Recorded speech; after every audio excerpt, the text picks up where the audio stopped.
On va commencer avec une première conversation. C'est avec beaucoup de plaisir que j'invite Jade Doucet-Martineau à discuter avec moi sur son cheminement et son expérience de carrière. Avant de débuter, j'aimerais vous informer que l'ensemble de l'événement va être enregistré. Donc, bonjour Jade. Salut, enchantée tout le monde. Ça me fait vraiment plaisir de te rencontrer. Jade est cofondatrice de Puzzle Medical Device, qui développe une pompe cardiaque pour les patients souffrant d'insuffisance cardiaque avancée.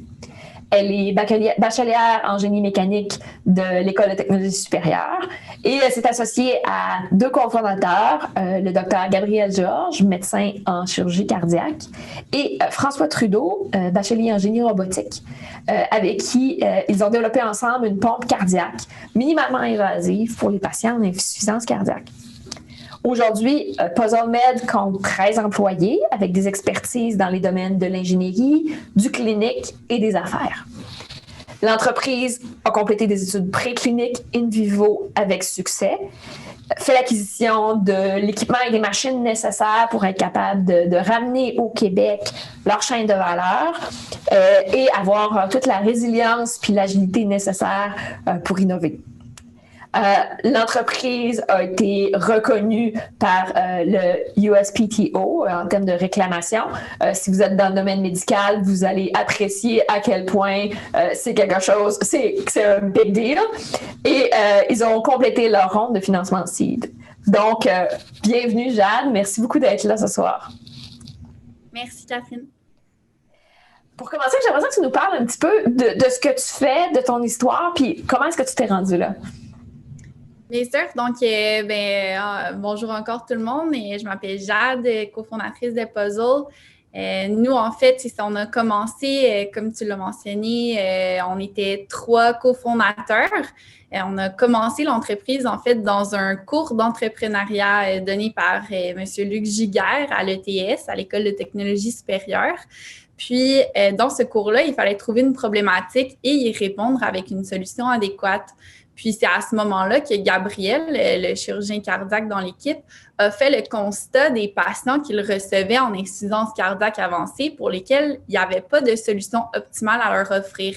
Puis, c'est à ce moment-là qu'on a donc compris qu'on avait une belle opportunité de venir offrir un meilleur traitement à des patients qui en avaient besoin. Puis, c'est pour ça qu'on s'est concentré et qu'on a mis nos efforts sur le développement d'un produit. Comment on y est arrivé, c'est vraiment en comprenant la réalité des patients, la réalité également des cliniciens et du domaine des différents compétiteurs, des différents brevets sur le marché et même du traitement médical, en fait, qui est donc présentement soutenu par les patients puisque c'est la seule option qui leur est offerte. Puis, c'est avec tout ça qu'on a vraiment pu amalgamer une solution qui répondrait à cette problématique-là. Est-ce que ça a toujours fait partie de ton plan de carrière d'aller travailler dans le domaine médical? Bonne question, non. En fait, petite anecdote, moi au secondaire, j'ai été exemptée de mes cours de biologie parce que je m'évanouissais tout le temps quand on mentionnait le mot sang, veine ou artère. Donc non, pas du tout. Moi, c'était pas du tout dans mes plans, puis j'avais pas vraiment de connaissances sur ce domaine-là. Je me suis lancée dans l'entrepreneuriat. Puis, j'ai compris, en fait, que moi, ce qui m'intéressait, c'était vraiment le développement de dispositifs médicaux.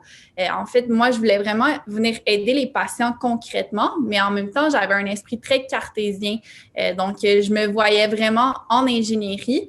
Puis, par rapport à mon envie d'aider les autres, je voyais une belle conciliation ici dans le développement de dispositifs médicaux. Puis, c'est vraiment par la suite, après m'être lancée en affaires, que je me suis vraiment informée sur le sujet de l'insuffisance cardiaque. J'ai compris le système cardiovasculaire, puis je me suis entourée de gens importants aussi.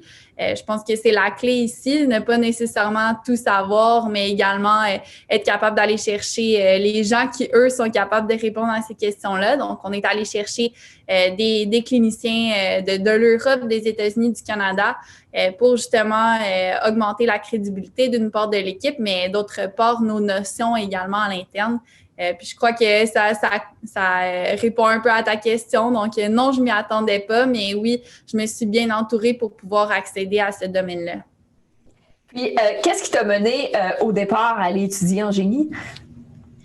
Donc, aller étudier en génie, c'est ça. Moi, dans le fond, je me voyais beaucoup plus côté développement de produits. Je voyais que les cliniciens, en fait, leur rôle dans tout ça, c'était vraiment d'offrir des solutions qui étaient déjà sur le marché à leurs patients.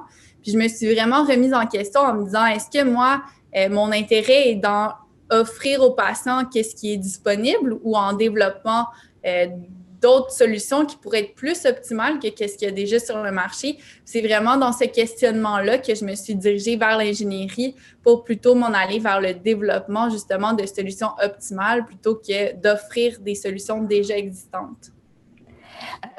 Puis, qu'est-ce qui t'a donné envie de te lancer dans le monde un peu fou des startups, de vraiment faire ce saut-là d'un projet académique à véritablement partir une entreprise? Oui, je pense que quelque chose qui m'a vraiment poussée puis qui m'a donné la piqûre, si on veut, pour me lancer dans l'entrepreneuriat et dans le domaine médical, ça a été de justement rencontrer des conférenciers, des gens qui l'avaient déjà fait. Pour ma part, les deux plus grands mentors que j'ai eus, c'est Luc Giguère et Steve Arliss, qui sont deux entrepreneurs à succès, des entrepreneurs en série, en fait, dans ce domaine-là et qui parlent avec une passion contagieuse de leur expérience, de rencontrer tout plein de conférenciers, en fait, avec mon incubateur auquel je faisais partie, qui s'appelle Santec. On avait accès à différents conférenciers qui venaient d'un peu tous les domaines, puis qui chacun d'entre eux avait un parcours qui leur était propre. Puis c'est beau à voir ça, que c'est quelque chose qui est très différent d'une personne à l'autre, d'un entrepreneur à l'autre, que tous les parcours sont 100% différents et créatifs, mais qu'au final, chacun a été un succès. Alors, c'est cette créativité-là puis cette passion-là qui m'a été transmise, qui m'a beaucoup inspirée à me partir moi-même en affaires. Puis, pourrais-tu me dire, qu'est-ce qui a été ton plus grand défi là, en décidant de partir en affaires puis de lancer une entreprise? Je pense que le plus grand défi, c'est vraiment d'enlever les barrières. Quand on a commencé l'entreprise, nous, la plus grande barrière qu'on voyait, c'est que c'est un milieu très conventionnel. C'est normalement toujours le même type de personnes avec beaucoup d'expérience, au-dessus de 50 ans à peu près, souvent majoritairement des hommes qui sont dans le domaine médical et de l'entrepreneuriat et même de l'investissement. Donc, d'arriver face à ces gens-là, de leur dire on est 3 étudiants, on est jeunes, mais on a tout plein de motivation. D'une part, c'est la crédibilité, la notoriété. Puis d'autre part aussi, d'aller chercher les gens. Nous, on a vraiment rapidement, on s'est dit, on enlève toutes les barrières.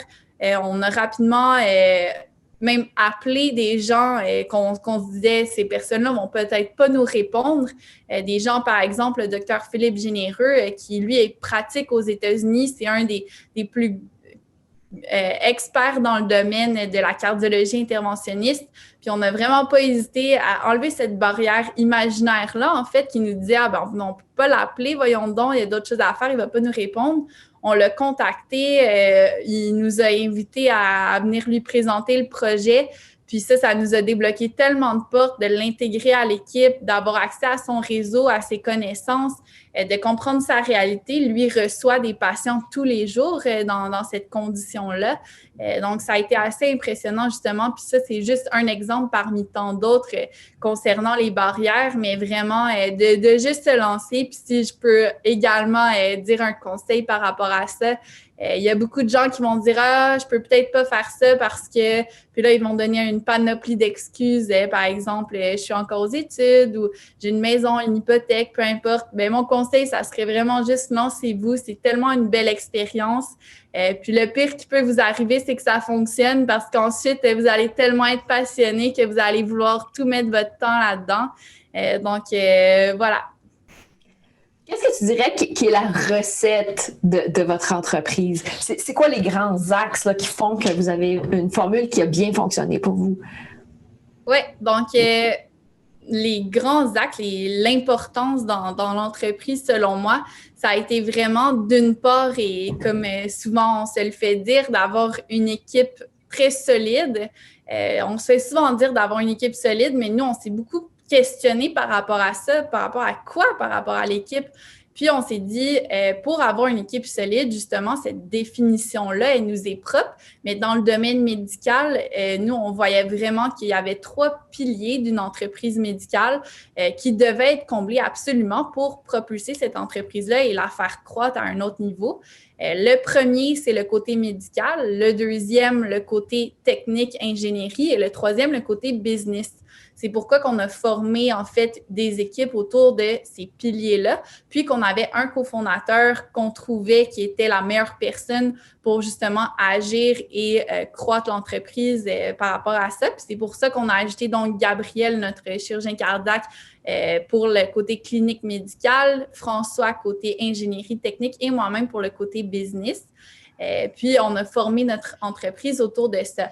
D'autre part, donc, après l'équipe, le deuxième, en fait, le pareillement égal d'importance, c'est sûr que c'est le besoin dans la société. Donc, est-ce qu'il y a un réel besoin? Nous, notre besoin d'insuffisance cardiaque, c'est des patients qui sont présentement en train de mourir. Ils ont une espérance de vie d'à peu près 2 ans suivant leur diagnostic. Le besoin est réel. Puis de le comprendre, je crois que c'est un point extrêmement important.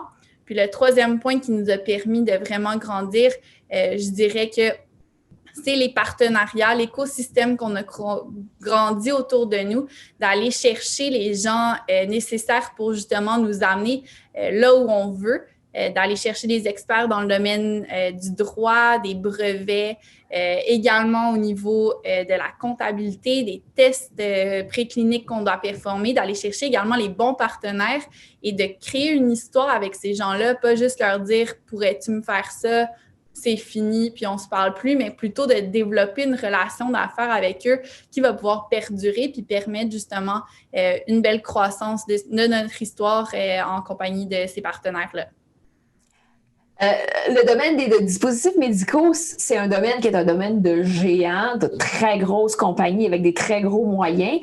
Comment on fait sa place dans ce monde-là quand on est un petit start-up du Québec de douzaine de personnes?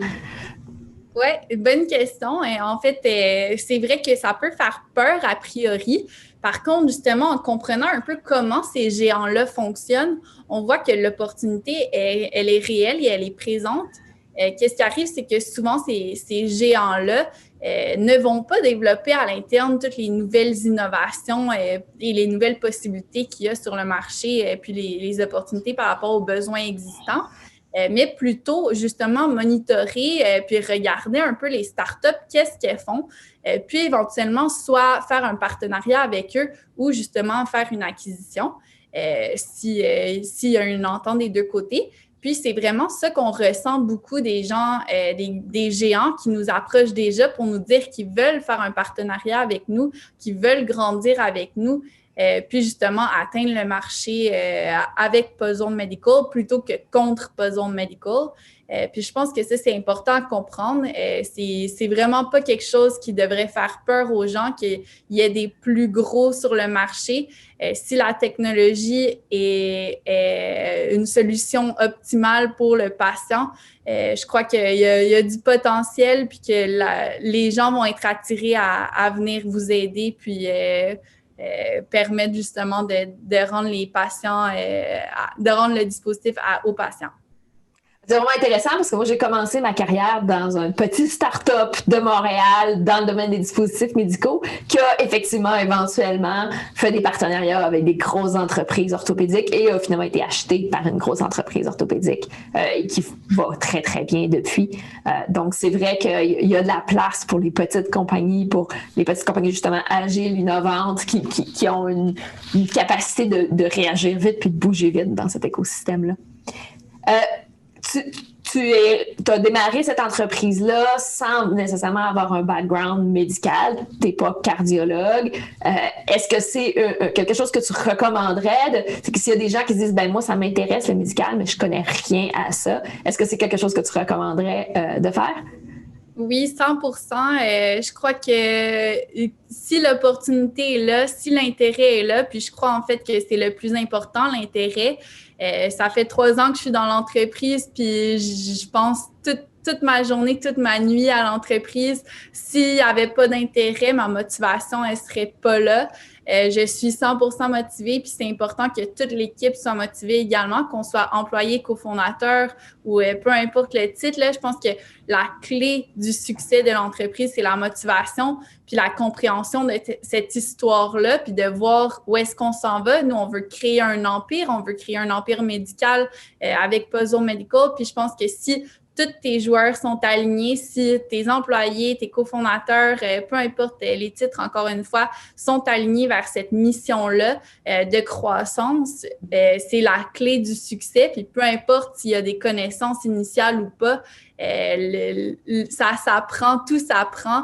Puis il y a tellement d'intérêt que nous, dans 3 mois, on avait tout appris sur le domaine ou presque. Là. Puis je pense que c'est vraiment impressionnant aussi à quel point on peut apprendre vite quand il y a de l'intérêt. Puis je suis certaine que tout le monde comprend ça. Mais moi, souvent, quand je fais des conférences puis que je me fais poser des questions plus médicales et tout, je me fais souvent demander parfait, donc vous êtes chirurgienne cardiaque ou cardiologue? Puis ma réponse est non, bien sûr, mais on voit un peu que justement, cet apprentissage-là se fait, puis quand on est motivé, justement, c'est plus simple. Merci beaucoup, Jade. C'était vraiment intéressant.